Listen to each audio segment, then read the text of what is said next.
You're listening to Up the Turnpike with hosts Mitch Anderson and Matt O'Leary.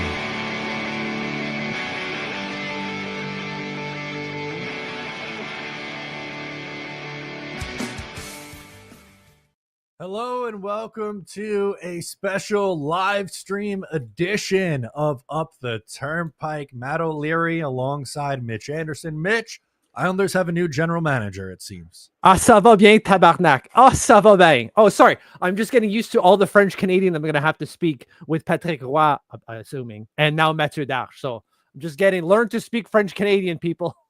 There you go. So the news has been put out, but according to multiple reports, Pierre LeBrun, Elliot Friedman, people on the Islanders beat as well, Arthur Staples, Stefan Rosner, Andrew Gross, all of them are confirming that the next New York Islanders GM will be Mathieu Darche. So we've talked about this a lot, about him as a potential candidate. Seems like we've talked about him and Bergevin probably the most over the last month, right? Is that not crazy to say? It's been nearly a month. It's been just over a month, yeah, since they let go of Lou Lamoriello and created that vacancy within the president of hockey operations / general manager department, and have been looking to fill it ever since. And they went with their guy we thought was going to be the front runner anyways, in Mathieu Darche, because he has been basically on the cusp of every general management hire for the last 2 or 3 years now. Yeah, he's been the assistant general manager now for or the vice president of hockey operations now of the Tampa Bay Lightning since 2019. They won 2 Stanley Cups during their time, went to a third, and has gotten, as Mitch mentioned, multiple interview opportunities over the last few years, and finally gets a job. He'll be a first-time GM, which, Mitch, there's always a little bit of risk in that. That's, when you're hiring a first-time general manager, but certainly one of the more qualified guys who haven't been a general manager yet. Yeah, absolutely. For some reason, I can't find his name on the website for the Tampa Bay Lightning. Maybe that's just something I'm doing wrong here. Although this is front office, I suppose, but still, it should still be there. Apparently, they don't have their general manager listed. Yeah, director of hockey operations. There you go. 2019. So, yeah. Sorry, I'm forgetting the question you asked me leading into this exactly. I brain farted going like, oh my God, this obviously confirms the news, right? Yeah, no, I was just saying, like, there's always some risk involved in hiring a first-time general manager, but of the guys around the league and gals who haven't, stepped up to a GM role at this point, he's one of the more qualified candidates to make the leap. Yeah, and you can see that just in the comments here, like Gary right away saying this is great news, and absolutely, even Matthew saying like this is the best case scenario. What do you think this means for Palms, Marner, RFA? We'll get to that one. That's a little bit ahead, but right now, yeah, it seems like great news. And you're right, like he has never been solo general manager, but it's not like he's coming out of nowhere, right? When the Toronto Maple Leafs hired Kyle Dubas, what was his job before that? As he was just assistant general manager, and even then not very, in the job for a while, and was the general manager of the Sault Ste. Marie Greyhounds before that. So okay, the resume wasn't necessarily maybe as deep as it was for someone like Mathieu Darche, who's been with the Tampa Bay Lightning for a long time, with a ton of success around him in just regular season and playoff success. Yeah, they've had both a lot of regular season and playoff success. Now, before he got there, the Tampa Bay Lightning were also good. It's not like they stunk for years and it was his doing that turned it around. But like they finally did get over the hump. It felt like winning the Cup in 2020 and 2021, the year before he came, they had 128 points. They were one of the best regular season teams of all time, and then got bounced in the first round. 113 points the year before that. So clearly, roster was pretty good. Mm-hmm. But something we talked about was how after they lost the Stanley Cup in 2022, roster went over some changes. They lost a lot of key guys. Steven Stamkos not there anymore. Alex Killorn, another good example. And there's others that they've lost over the years from, those Stanley Cup teams. But we think, they did a good job reshuffling the deck a little bit and getting themselves to being a 100-point team again this past year. Absolutely. And just constantly reshuffling the decks, bringing in new talent. An important question here by Keg, although asked it twice. I understand sometimes squeaky wheel gets the grease, but I don't have to keep asking it too many times. We will get to your questions. What makes the hiring of this guy that good? That is a fair question, right? Because we don't actually know what exactly he has done day to day, or we can't pinpoint the moves under his stewardship. But I think what makes this hiring so good is that it's not some kind of rehash guy that has done nothing anywhere, right? We're not talking about a Ken Holland who has failed to do anything in Edmonton, even though he was given a big roster, or isn't able to find talent within the NHL to bring into his team to generate successful seasons, as Mathieu Darche has seemingly been able to do, or manage the cap as well, right? Although they have a benefit of being in Florida, I guess. But I get it if you're going to say, I don't know what this guy does, because he actually hasn't done anything on his own. But it's, you look at the track record or what he brings from where he was, and that's a good thing for the Islanders. On top of the fact that it just changes what we have. What we had before just wasn't working and was this stale kind of old man philosophy, almost quite literally. And it's just a big change from that alone is a better benefit.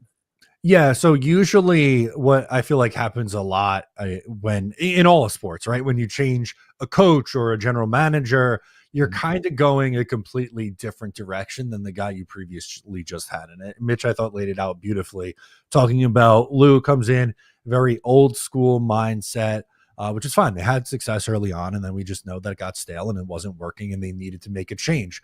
And Darche kind of represents the new school philosophy, right? Like he's, up and coming with a really good franchise over the last, really long time. But since he was been there in 2019, the last 6 years, they've been one of the best teams in the NHL over that span. And you're hoping he takes what he learned there and is starting to apply it here, and the Islanders, make some key changes.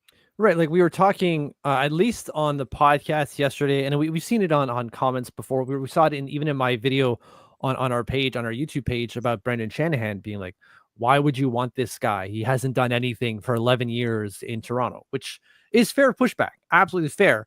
But then you look at this guy's resume and you're going, well, he's won multiple cups, not as a player, but as an executive. He's brought regular season success. So he's bringing the two. And even as Gary's saying here, Dash is a stats guy and a contract guy. He also oversaw player performances of potential trade options. Like he's kind of had his hands in just about everything that you need to rebuild this team going forward. So it seems like it would be a good hire. And as Michelle is indeed saying, they haven't technically announced it yet. Yeah, they have. Every single insider for both the New York Islanders and the NHL has said this out, that the phrasing is expected to be announced later today.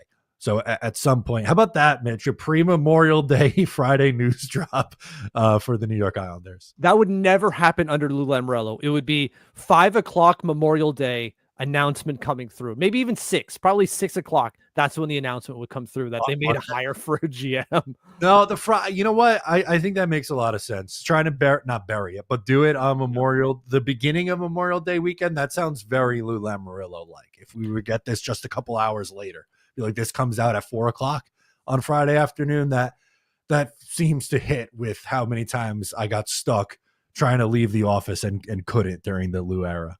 It's classic politician stuff. When I worked in a politician's office, you would release news when, I shouldn't say when no one is watching, but typically when no one is watching, because Lou just didn't care about doing that kind of stuff. Whereas this new Islanders under John Collins very much wants to capitalize on news cycles, and doing it now and doing it soon would be great. And a sign of change that is coming. Definitely a sign of change. Mitch, the next thing that I think we should get pulled up here is, it seems like as of right now, Mathieu Darche is the only hire that they're going to make. So no president of hockey operations, it looks like. Yeah, so Arthur Staple is showing that. There it is. So from what he's heard, Dash hiring likely takes Brendan Shanahan off the table for the Isles president spot. No other hire is imminent, sources say. Plenty of time left in the offseason for that to change, according to Arthur, which is true. Of course, he has to add that caveat because it's not confirmed that we're only hiring him yet. Until we hear otherwise, he's got to say, like, things can change.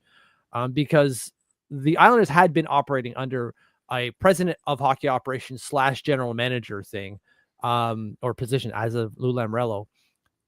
There is a sense within the organization, at least I believe so, that they want to have a separation of duties, but you're seeing other teams kind of do as the Islanders did and just have one guy run the show. It would strike me as odd to go from someone like Lou, who controls everything, to doing it again with someone who doesn't really have the experience, if you will. I still suspect the POHO is going to step in at some point. Do you think so too? Yeah, I don't think they're going to make, like, if the questions are they going to make Darche the GM and president of hockey operations, the answer is no.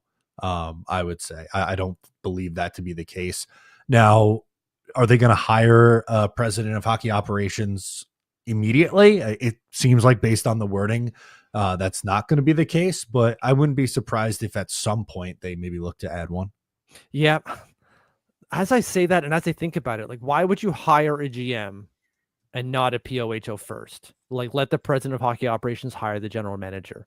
If they're doing it this way, whereas the GM is hired first, to me, that kind of indicates that they're not going to go with the president of hockey operations, other than probably just giving the title to John Collins. Yeah, that's true. Maybe they do that, but does he have the hockey side, or is he more the business side? I think he's more the business side, which is kind of fine. You need a guy to staff your hockey, like your hockey staff, and let the GM do the actual player staff, and obviously have the GM, have a say in who he's bringing in like the analytics, scouting, and so on and so forth. Yeah. So that, I think we're gonna, we'll put a pin in that. We'll have to see if they end up deciding to do something. But again, kind of just reacting as the news comes out, it seems like that's not going to happen anytime soon. Yeah. And so now it's, well, what do we, like, we're seeing a lot of comments here, like, what does he do next type of thing. And I've seen a few like, bring in Marner. Even like Isaac Howard here, right? Alon saying, go get Isaac Howard. That is a disgruntled, if you will, Tampa Bay Lightning first round selection. Yeah, from 22, I believe. I think that's right. Who's pretty goddamn good. I don't know what that means for him in terms of building this franchise, but he's got to hit the ground running at this point, right? He's got a month or so before the draft, and he gets a draft first overall. He's got to get his stuff together. Yeah, and I'm sure a part of the interview process is the vetting of the plan. At least I would hope it would be, right? Yeah. Like, can you imagine that they don't bring it up? So we'll ask you every other question except for what would you do with the first overall pick? That seems like it would be very, very early in the questions, right? But obviously, ownership, Collins, the whole thing would have had to been sold on Darche's plan. Otherwise, he wouldn't have gotten this job. But you're right. It's a very short timeline from now, May 23rd, to the draft all the way on June 27th. Yeah, a lot has to be done as soon as humanly possible. We are May 23rd here, so you've got a month plus 3 days, if you will, to the draft, or 4 days, 27th, 28th, I think, for the draft in June. But we need to figure out that first overall pick. He doesn't need to come in, I believe, into the discussions, into the interview process, being like, I'm going to draft this player, because the owners don't know anything about who should be going first overall. They need a concept of what he plans on doing with this franchise. They all do, and they clearly liked his concept better than others.